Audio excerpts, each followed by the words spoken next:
पेटे मद पी देई आसिला जणे मदुआ युवक आउ रास्ता उपरे कला उन्मुत्त कांड। प्रथमे अभद्र भाषारे गालीगुलज करी तापरे रास्ता मझिरे सोई पड़िला। तेणु सही रास्तार उभय पार्श्वरे गाड़ी मोटर सबु अटकी रहिबा परे आसीथिले ट्रैफिक पुलिस। आउ सही मदुआ युवक को जेते प्रकार बुझासुझा करिथिले भी से रास्ता उपरु जम्मा उठी नथिला, बरं निजर दुईटी हाथ टेकी अभिनय करिथिला। एपरी दृश्य बालेश्वर सहरर फकीरमोहन गुलई ट्राफिक छकरे घटिथिबा बेले मदुआ युवकर हाई ड्रामा देखिबा पई सेठारे लोक जमा होई जाइथिले। तबे सही स्थानटी रास्तार ट्राफिक छक होइथिबारु गाड़ी यातायातरे बाधा प्राप्त होइथिला।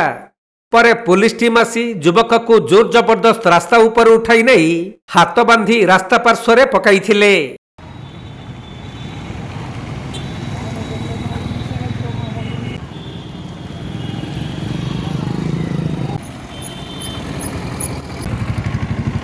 बालेश्वरରୁ प्रसेनजित सेठी रिपोर्ट, कोणार्क लाइव।